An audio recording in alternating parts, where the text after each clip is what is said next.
to speak again.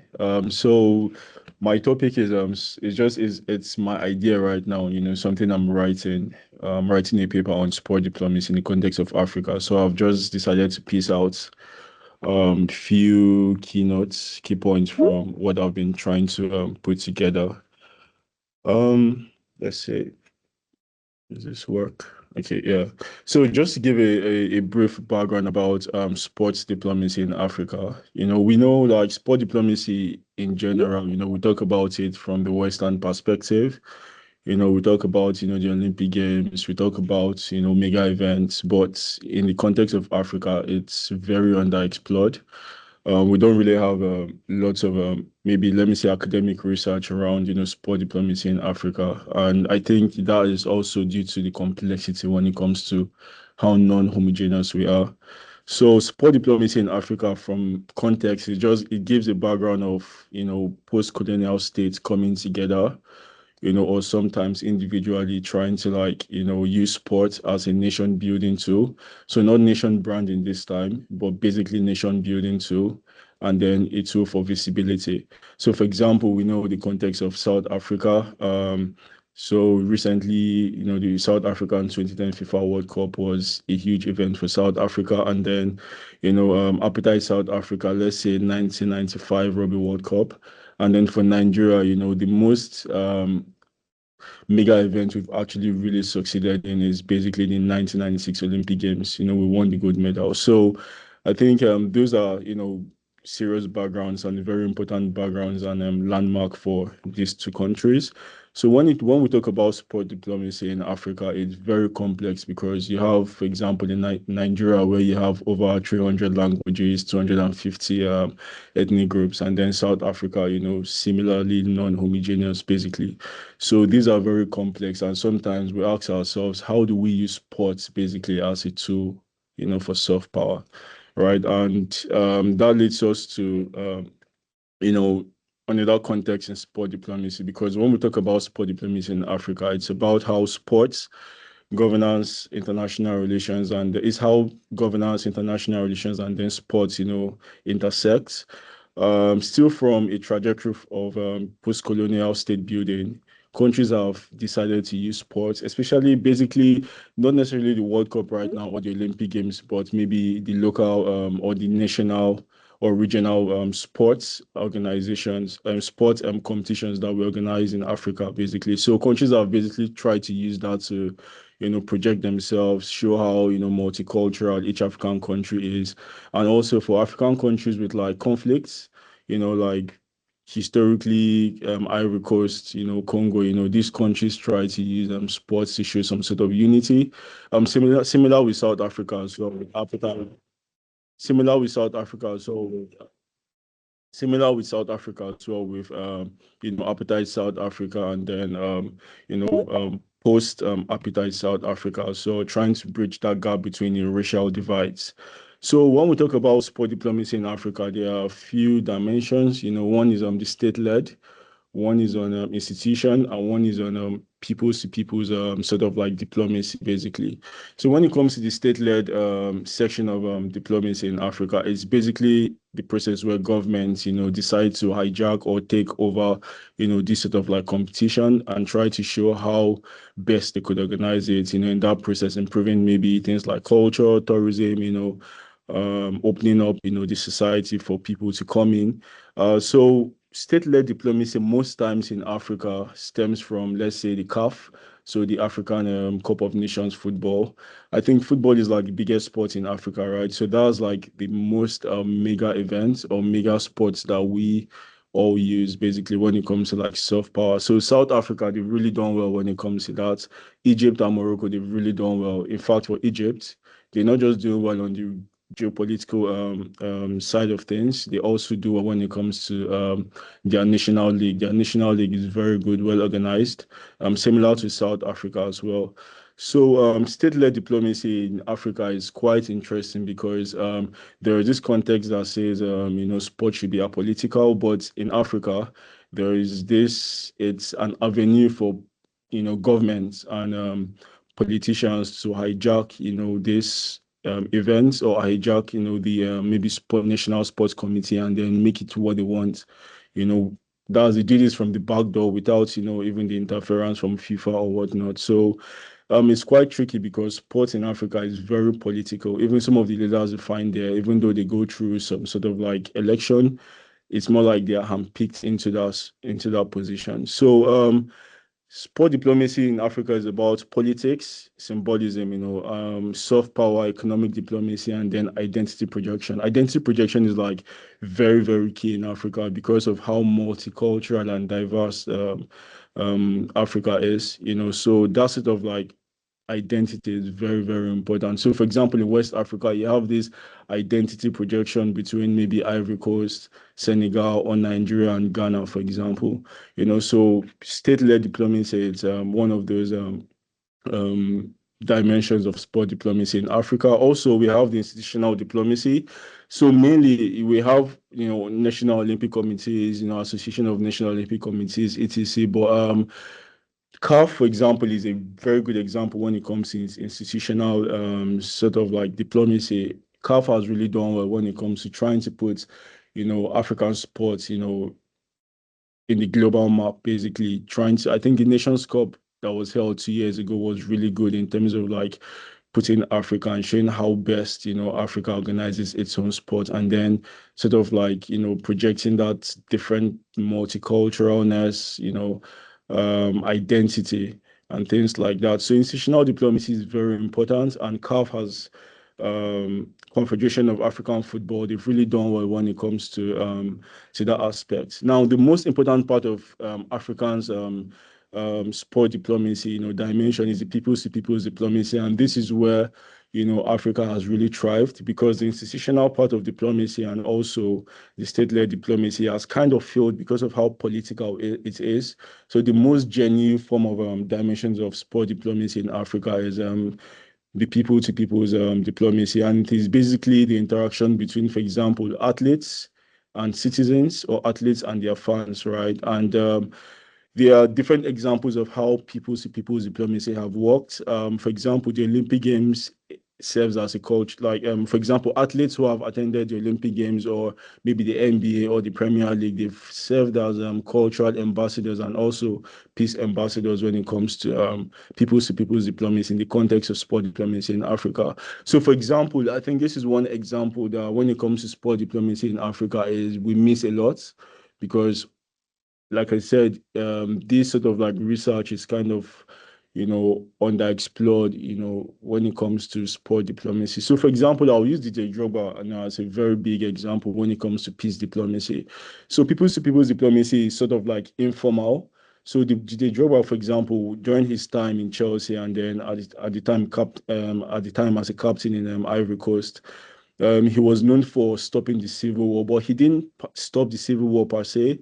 But at the time when they were trying to qualify for the World Cup, he pleaded with a lot of people for them to host, their qualifying games in the rebel zone. So the rebel zone basically was a no-go area, isn't it? So that was what happened, and it worked out that way that, they actually played the game in the rebel zone, and this sort of brought some sort of like unity among people, both the rebels and those against the rebels as well, for example. So like this sort of people's to people's diplomacy is one of is a landmark when it comes to understanding how sport diplomacy could create some sort of like or peace and development, for example, or stop some sort of like conflict. So I think Drogba has really done well when it comes to that aspect. So him trying to like convince politicians and convince the Ivory Coast football committee to say let's host these games in the rebel zone, was actually a very big commitment, risk, and at the same time,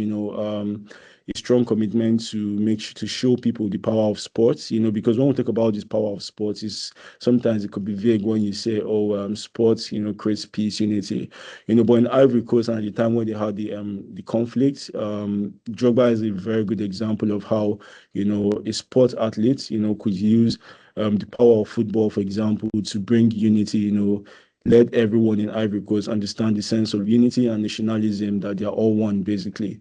So we also have other case studies like Mo Farah, Casa Samaya, and then Sadio Mane. Sadio Mane is another big example because in sports, sport in Africa is basically seen as leisure, right? So there's less importance, that they put less importance to it basically. But Sadio Mane has been a great ambassador in building schools, hospitals, um, some sort of infrastructures in his village and other surrounding areas, right? So these are, I feel like, outside of the institutional diplomacy and institutional diplomacy and then state-led diplomacy, people's to people's diplomacy is very, very important in Africa, and this is very important because of how diverse and non-homogeneous Africa is basically.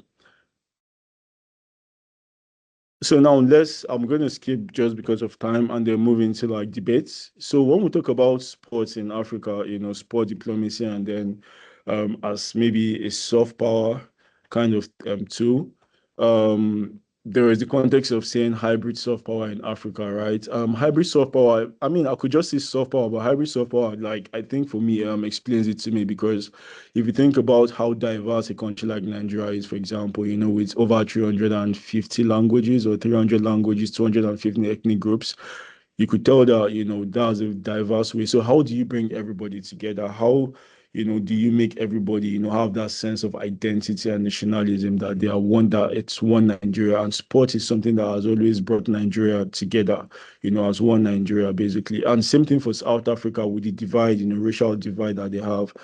So cultural symbolism is very key when it comes to soft power in Africa.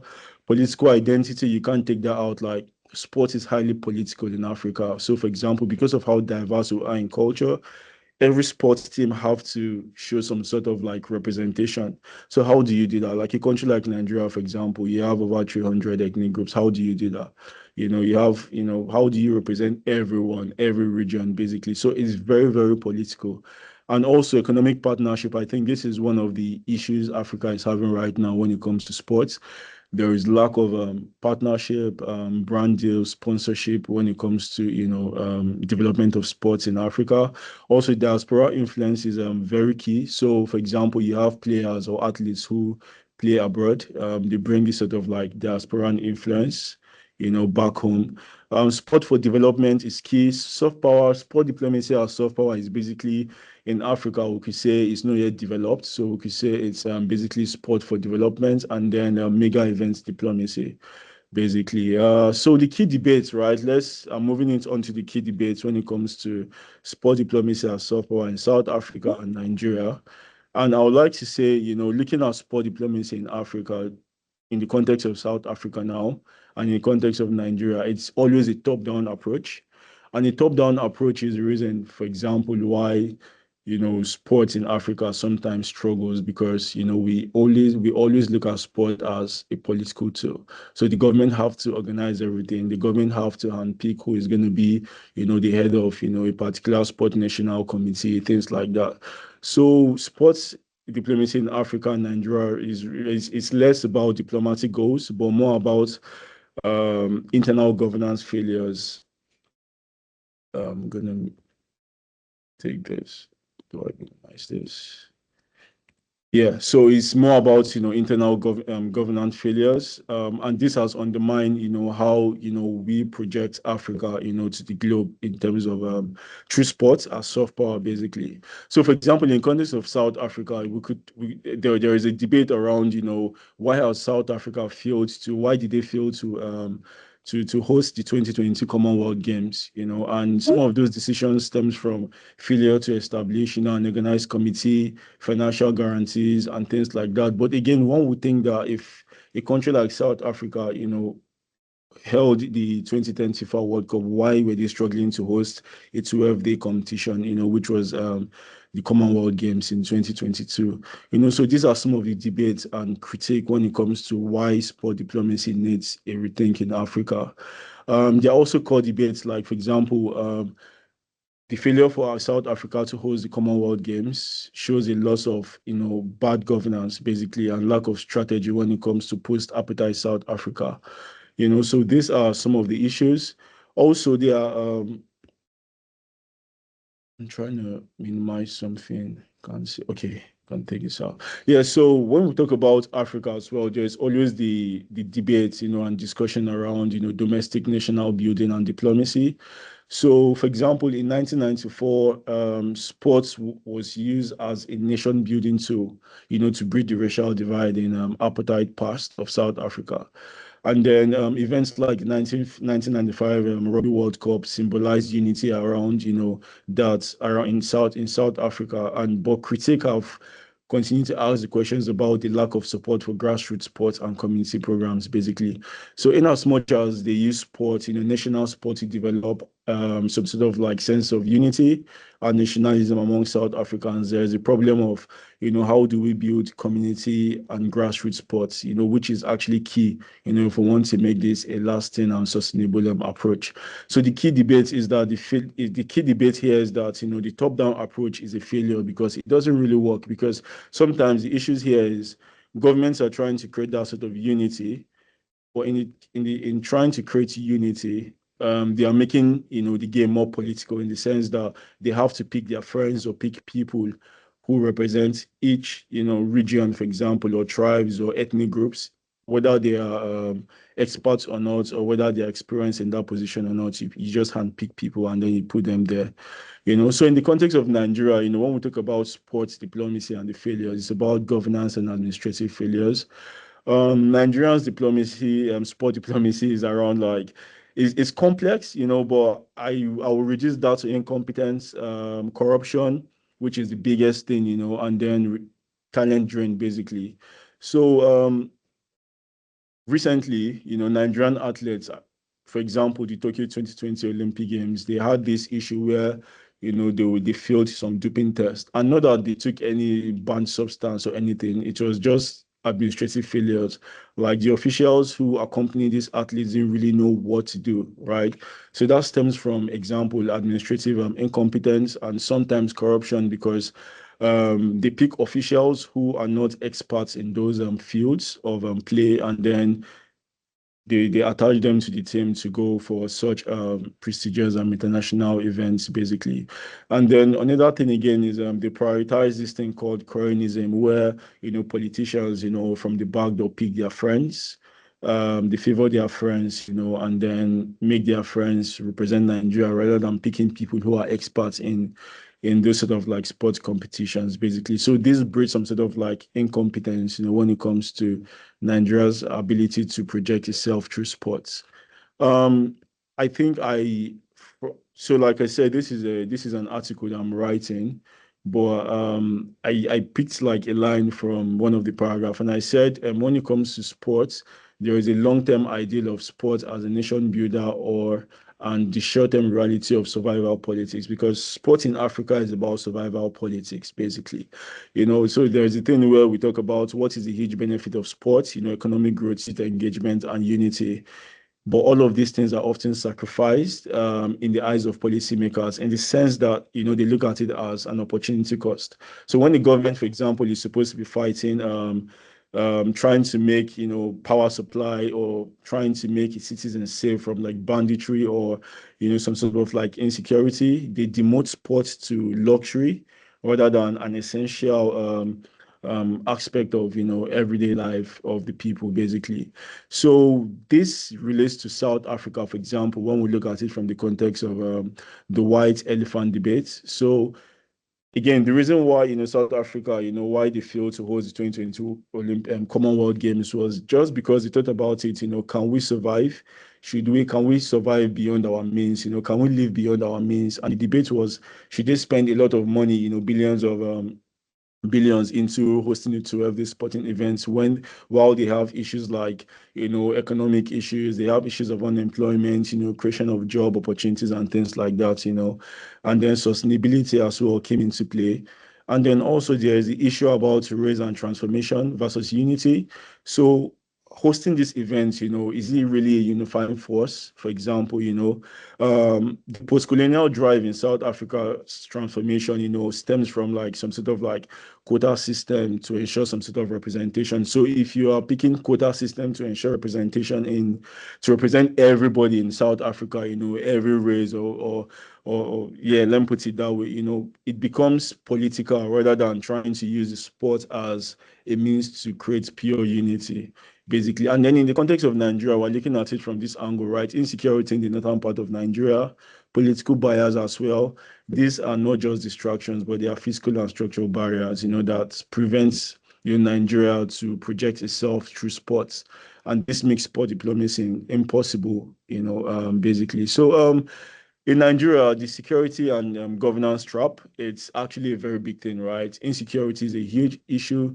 We have the issue where, sometimes the Nigerian National League football players are traveling by bus and there have been attacks, robbery, things like kidnapping, so all of these things, creates a serious barrier in terms of, the building of grassroots sports program in Africa or in Nigeria. And then there are serious consequences with these things, especially in the northern part of Nigeria right now, because of the issues of Boko Haram and banditry. Lots of youths are disadvantaged when it comes to sport engagement, and they become easy targets for recruitment into some of these, extremist views and ideologies, basically. So these are very serious hindrance, when it comes to, the failures of sports in Nigeria, and then why sport diplomacy needs a critical review. In conclusion, I would just say in both Nigeria and South Africa, sport is often treated as an entertainment to be funded when the times are really good, right? Rather than a developmental tool that's essential for fixing bad times. Until this mindset is changed, and then we begin to look at sports in Africa as a tool, for diplomacy, a tool for growth, a tool for economics, we want Africa or countries like, South Africa, countries like Nigeria, even countries like Kenya, Ghana, Senegal, right? Congo, these countries won't, fulfill the potentials of sport diplomacy if some of these things are not really addressed. Thank you. Thanks, Solomon. That's a really interesting sort of thought-provoking view of that. I can see some comments coming in the chat. If there's any questions, comments for Solomon, please do add those in, but we're going to move on. We'll have time for a bit of a discussion at the end, but we're going to hear first from our second speaker today, Sven Daniel Wolfe from the University of Neuchâtel, about how mega events help authoritarians. Over to you. Howdy. Everyone hear me okay? It's okay. I'll just get started. So thanks a lot for having me here. It's great to see some familiar names in the audience, and lovely to hear your work as well, Solomon. You mentioned cronyism, and that's one of the things I want to talk about too. But instead of focusing on this maybe developmental aspect, I'm going to talk about some pretty nasty political folks that exist in various dark corners of our world and seem to be gaining prominence. You can see one of them right here, the wannabe dictator of the United States, saluting at the US Open Tennis Championship Finals right here. And he's surrounded by his cronies and sycophants, and everyone is giving, hand on heart, and this kind of really distasteful militaristic posture here at a sporting event. And this photo is significant to me. I think it speaks to a lot of the concerns that I have, not just about sport, but about what's happening in the world. This is a paper that is under consideration right now. So if you are one of the reviewers, please don't let me know. There's a long history of mega events and tyrannical regimes. The 1934 Men's Football World Cup was instrumentalized by Mussolini. In 1936, Hitler's Olympic Games. If you haven't seen Lena Riefenstahl's Olympia, it's absolutely fascinating, and you can see the sort of marriage of sport and politics. In Argentina in 1978, the dictatorial junta was running things and tried to, marry the country's enthusiasm for sport, with to try to transform that into legitimation for the regime. It was an interesting situation where they bid for the event before in a different political regime, and then there was a military coup. And incidentally, if you know anything about FIFA governance, I'm pretty sure that 1978 was the first year that former FIFA president Sepp Blatter was participating in FIFA structure at all. So he has very interesting stories there. But anyway, there's this blending of using the victorious football team, trying to be instrumentalized and show the regime's popularity. And modern tyranny also exists. I did my doctoral work and in the Russian context. Then Qatar, I think, also fits under one of these illiberal regime typologies. Basically, we're looking at the overlap between mega events and unfree context. So we could talk later about that if you want. But I think it's important to try to separate a legitimate critique from racisms and xenophobias, right? Because when we're criticizing other countries or cultures, it is quite easy to cross over into this barrier or cross over that line into criticizing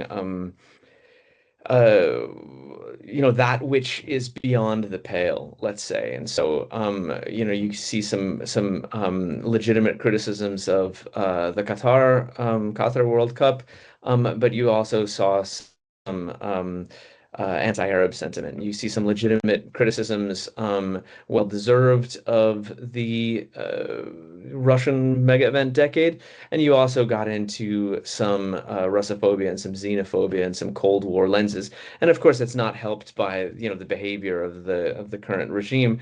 But when the government, I guess it's important to remember that the government that bid for these events is not the same that hosted them.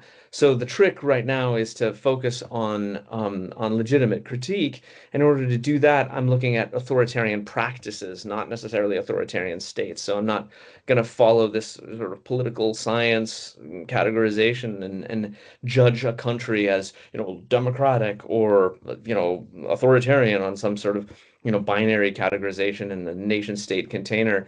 Instead, what I'm looking at is the practices themselves, because this lets us identify authoritarian tendencies in countries that we would normally categorize as democratic. So let's zoom into the Russian case. There's the Sochi 2014 Olympics, the 2018 Men's Football World Cup took place in 11 cities, 12 stadiums around European Russia. And they were both animated, this mega event decade, by this great nation discourse. Russia, ever since the fall of the USSR, has been searching for this national idea. What are we without our Soviet past? And I think some of the tragedies, the disaster of the war today can be laid at the doorstep of searching for this national idea. Like, if you're not an empire, colonizing your neighbors, what exactly are you? Which is, of course, a disaster. Political scientists did on the eve of the mega event decade, categorize the regime as competitive authoritarian and consolidating. Competitive authoritarian means that democracy is functioning in certain spaces, in certain contexts, and certainly the trappings of democracy exist, but that the playing field is tilted towards the existing power regime. And the real question is how that can be consolidated. And it's my argument that the mega event decade played vital roles, not the only role by any means, but vital roles in consolidating the authoritarian transition in Russia. And this is all happening on a society marked by outsized inequalities. So you have, the billionaire class, global jet setting, buying property in London and in New York and in Dubai, and traveling around by private jet and having mega yachts, and a slightly less wealthy but still sort of disgustingly privileged upper class. And then, great swaths of people who are barely making it, and whose cities and spaces have not received the capital investment or the investment that, say, the capital has. So this is the basic context in Russia, and if you think about them hosting the mega event, the paradox is that they have to welcome the world, but at the same time, the authoritarian product is based on hating and fearing the world, and so you get a really challenging situation, especially if you're going to be doing research in this sort of environment. But let's move on to the United States. We have the mega event decade coming up in the U.S. Context. The Men's Football World Cup is coming up and hosted in Mexico, USA, and Canada, and the Summer Olympics will be in Los Angeles in 2028, probably. You also have a country that is sort of unsure of its purpose at the moment, and there's this great nation discourse. It is also searching for a national idea. It's not quite as prevalent in the public discourse as in Russia, where, the Valdai Forum, they were really saying, what is Russia's national idea? The United States is not so outwardly insecure in its loss of sort of a national sense of self, but I would argue that the so-called "Make America Great Again" movement is a real cry for this national idea. And in some commentators, you can see this idea of we need this national idea. Many political scientists and scholars, myself included, call the United States a competitive authoritarian state now. It is a faltering democracy in resistance. But if you're looking realistically and dispassionately at the situation, the real question to me is how fast will this consolidation process happen, and if it will be successful? Is my dear hope that it is not successful, and this is one of the reasons that I'm doing this research, because I am concerned about the mega events being there. And this is, of course, a society marked by outsized inequalities, maybe not quite as dramatic yet as in the Russian context, but in the last 40 years since Ronald Reagan, you can see a neoliberal process by which the middle class has been eviscerated in the country of my birth, and is one of the reasons why I don't live there anymore, because I am, in fact, an economic migrant from the United States. And you would see that there is a paradox here, that we have to welcome the world and also hating and fearing the world. I would add that given the sort of gangster hooligan state-sponsored terror of the immigration and customs enforcement, who are targeting primarily Black and brown people on American city streets, the ICE raids, how you can expect to welcome the world there when especially the regime's enforcers are saying that they'll place people outside of stadiums. Yeah, I mean the idea is completely absurd, but there we have it. So part of this paper, I wanted to make this comparison along 4 dimensions: leadership, soft power, the hard edge of soft power, and economics. I believe Stuart Wiggum is in the audience. He's a co-author of a book that we published not that long ago called The Hard Edge of Soft Power. I'm talking about how these soft power projects have a decidedly hard edge to them. And it's one of those dynamics that is both depressing and fruitful. So if we look at the leadership styles in Russia, it's a personalist regime. The president is this public face. He became the head of the organizing committees in both Sochi and Men's Football World Cup contexts. They were really positioned as Putin's games, and he was both the face and the final arbiter of what would happen.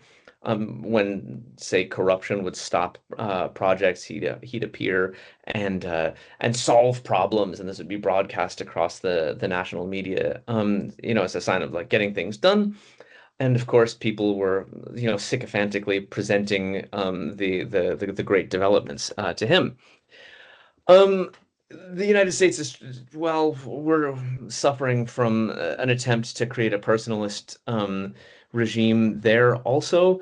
Trump is receiving tribute from people all over the country. I don't know if you've had the misfortune of watching any of his press briefings, but just I think yesterday or the day before, the Secretary of Homeland Security, or the director, Kristi Noem, thanked Trump for stopping the hurricanes. Said, we have a hurricane season and we haven't had hurricanes, and you managed to stop the hurricanes," which is like, and everyone laughed appreciatively. It is truly nauseating, and people are giving him bribes. That's not just in the United States, but all around the world to try to relieve the tariff pressure.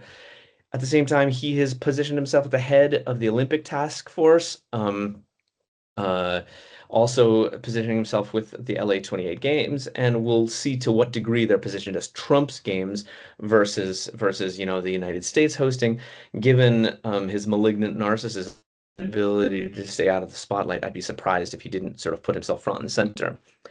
The soft power, we have different dimensions of soft power targeted internationally and nationally. The idea with the Russian mega-event decade was to show that the great nation status is restored. At the international level, regime wanted to broadcast messages that Russia is strong again and equal. We're an equal partner to in the international system. We're a great nation. And the idea to the national audience was to show that they have recovered. We have recovered entirely from the fall of the USSR, and we can deliver great things. The leader can deliver great things. In the USA, again, the Make America Great idea is a perfect fascist project, which is making reference to an illusionary past. It never existed, and promising a future that will never arrive. We have to make America great. That's why we have to do X, Y, and Z, which are increasing levels of horror. Because of course the future can never arrive. So sacrifice this population group and sacrifice that promise, etc., etc. The idea, I think, I mean, it's early days still, but the idea at the international level is, it's of course important to remember that nations are not homogenous constructs, and there are many, many different people who are resisting this, both in Russia and in the United States. But this idea at the international level is that many people in the United States would like to show that we are normal, that the transition, the terrible transition that is afflicting our country, is not actually as bad or as destabilizing as one would think. And of course, at the national level, it is to show that the United States is number one, USA, USA. Nothing really new there, but it is quite off-putting. The hard edge in the Russian context was that in the context of articulating the event or preparing for it, they instituted new security and tech procedures, which are necessary, of course, to keep the event safe, because it is a worldwide a threat or a target for a worldwide threat or terrorism. But this is paired with repression and elimination of dissent practices that were instituted and never left. So this was part of the material and sort of practical ways in which they changed President Putin to Tsar Putin, which is sort of a kind of a remarkable quote unquote legacy of the Megamet decade. In the United States, similar thing, national special security event. We could talk about that more afterwards in the comments if you like. We can already see repression and elimination of dissent. And Trump has made no disguise of his desire to be a king. These are the hard edges of soft power.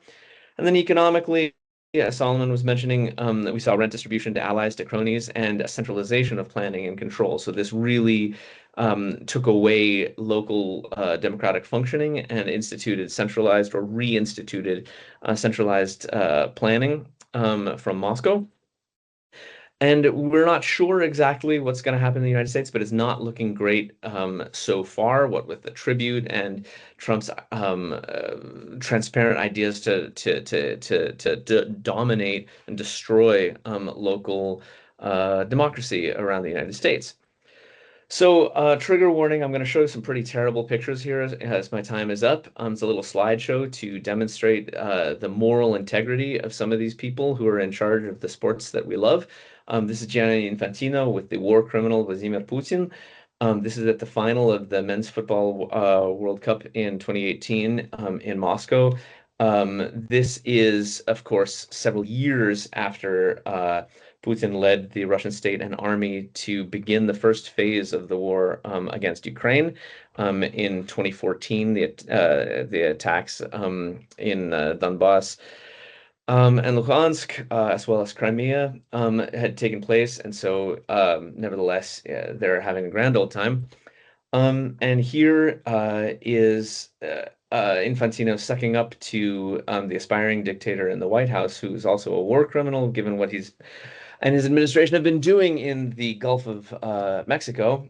But here they're giving him a jersey and this, a bunch of gifts. The gifts are gold. There are many, many visits. Note Trump's different tie colors is not the same time. The unnecessary Club World Cup that Infantino instituted. So he's giving him this ghastly golden trophy with a key. And you can see that when you put the key in, it opens up like some sort of science fiction MacGuffin. Trump looks absolutely thrilled to be holding it. More photos. Another visit. He's giving Trump an opportunity to fondle the World Cup, which is not out of character for him, but is against tradition because really, I think only the winners of the World Cup are actually allowed to hold it. But he's okay. Trump was right about everything it says on his hat. He looks again totally thrilled to be holding it. But what he is thrilled about is Infantino gave him yellow cards and red cards. And if you listen to the interview, if you can stomach it, he's explaining the rules of football to the American president, because how could the American president be this? And here, the aspiring dictator of my birth country is showing a red card to the media. The free press. So, and the Olympics aren't getting a pass at this. This is head of LA 28 organizing committee, Casey Wasserman, giving Trump medals from the 1984 Olympics, and trying to secure his support for Los Angeles, the Los Angeles Olympics, because Los Angeles is a very liberal and very multicultural and multiracial and multilingual city in the United States, and is under attack by Trump and Trump's forces. Here's Wasserman securing a signature for $1 billion in special in funding to secure the event, which means that army and military and police will be out in force. And against whom will those forces be used? So just to conclude my very depressing talk, there's a little seed up here on the tactics of resistance, because the words of the great late Jane Goodall, if we lose hope, we're doomed. And in the words of the great Václav Havel, in order to avoid living within a lie, we're trying to bring light into these. So if these games are personalist, what we might be able to do as a tactic would be to separate the games from Trump, not to let leadership benefit from a soft power glow. If it's a national project, we need to redefine national greatness, framing mega-event protest as patriotic and not letting leadership benefit from national symbols.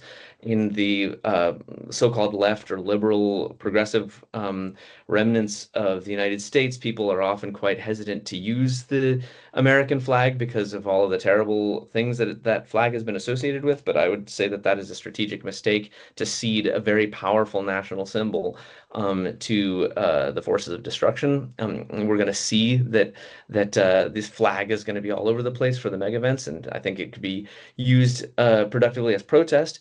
And in terms of national security, we need to emphasize education and dignity and preservation. We're probably not going to be able to win in any of these things, but I think it's important not to let leadership write history uncontested. So I will leave it as there and look forward to the conversation. See if I can stop sharing. Thank you very much, Sven. Yeah, really interesting presentation. Again, if there's any questions, comments from anybody here, you can feel free to put them in the chat or put your hand up using that function on Teams. I'm going to start off because obviously I get to, it's a privilege of being a chair. And I kind of have a question about contestation that sort of touches on both of what you were talking about. I was wondering, Solomon, you were talking about that sort of people-to-people democracy, and to what extent states are disrupting that when that's athletes involved. We have seen, obviously, in some cases, I think George Weah was president of Liberia, where athletes have kind of risen to the state.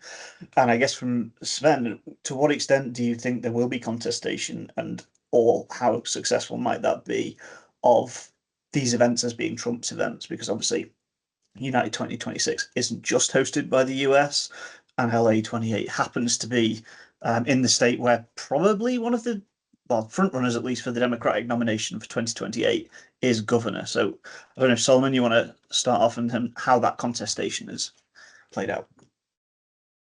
I would say in the context of the both case studies I've picked, I think I should just use Nigeria as a case study more than South Africa, maybe so that I get my facts right. Yeah. So I think the way it works is in Nigeria we don't. So we contest about a lot of things, right? But it's not solely it's about the corruption.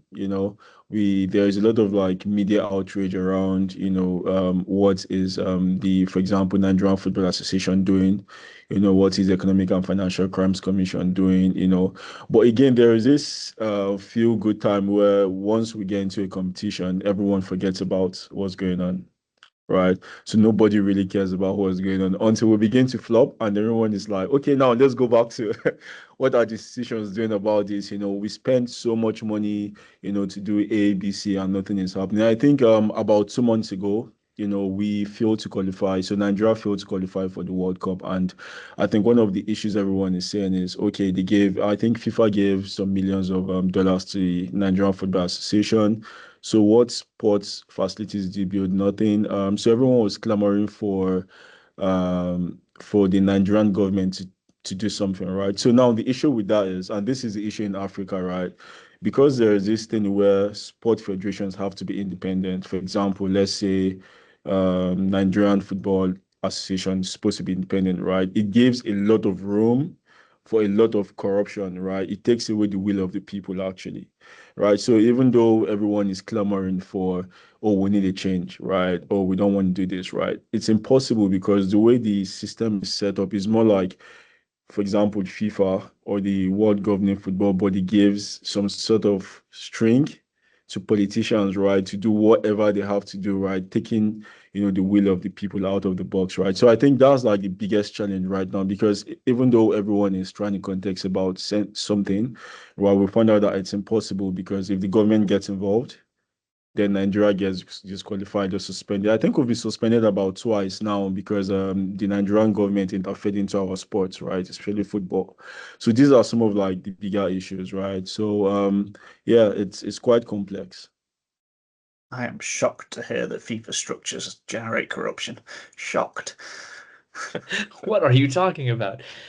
I'll jump in, Adam. Thanks for your questions. Exactly. I actually have in my notes to mention that the Men's Football World Cup now is also co-hosted by Mexico and Canada, and you do not see Infantino coming and bringing giant gold atrocities to Claudia Scheinbaum or Mark Carney, which says a lot. Uh, well, okay, how can I say?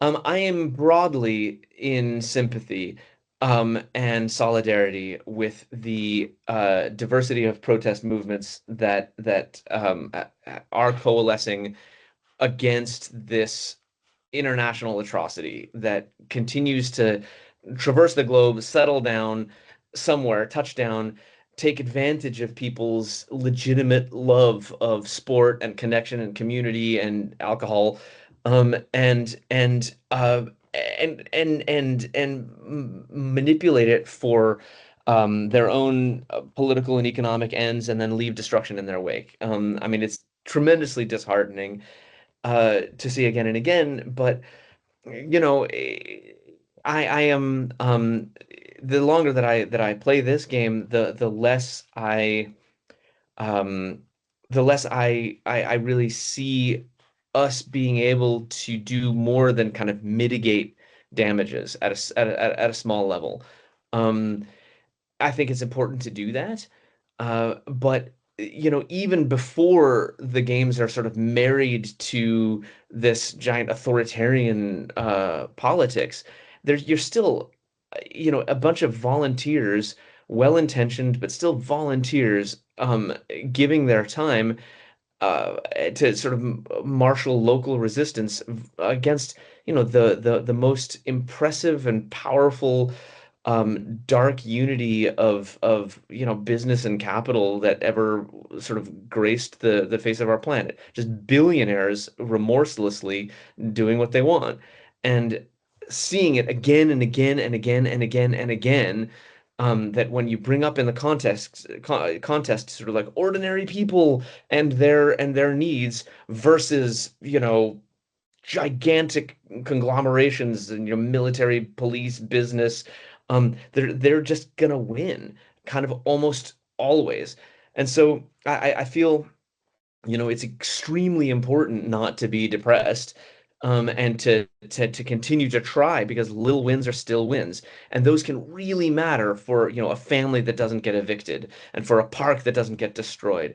Um, but I also don't want to minimize the scope of the challenge. So yeah, it's important to have to have contestation, and I think it's really important to frame that patriotically.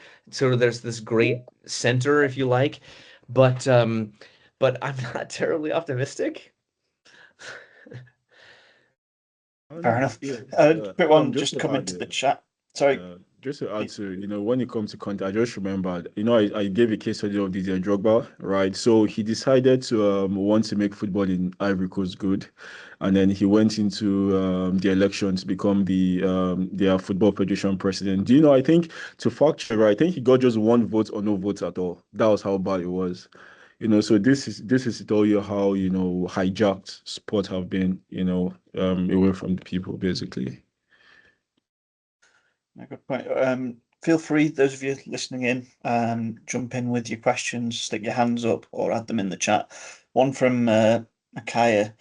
What about your thoughts on the inconsistencies from sports federations in this space? So Russia being banned from participating in major competitions, despite a large call from nations, Israel not being banned, and that sort of political interference. I wonder if you've got anything to say on that. Yeah, go on, Sven. Yeah, I could take that. I'll take it. At the Play the Game conference, that happens every 2 years. If you've heard of it, that's great. If you haven't, I would recommend you looking at it and go. They talk a lot about this. And I think it just speaks to the need for actual governance mechanisms with accountability. That's all. Like, to sort of take a different example, um, Russia has a phenomenal constitution. It's a great constitution. It's just that nobody follows it. Similar with the United States, I'd say. FIFA statutes, Olympic, statutes, look pretty good on paper, but I think it's pretty clear that just in terms of like team participation, based on the premise that you should not use like teams from occupied territories, that that was the legal foundation for banning the Russian Federation.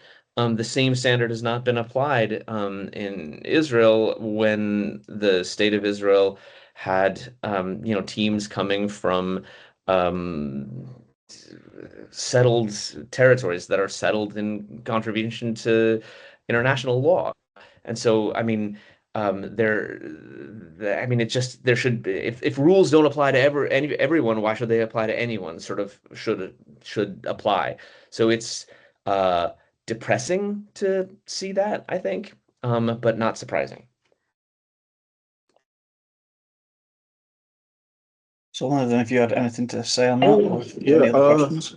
I mean, like, I think I'm an advocate that sport and politics are together, right? They are intertwined. To be honest, like when I think about some of these issues around Ukraine, Russia, Israel, I think it has to do with like diplomacy. When it comes to like diplomacy up there, sport is always relegated beneath, to be honest, because for example, international law is not binding, right? So some countries do whatever they have to do.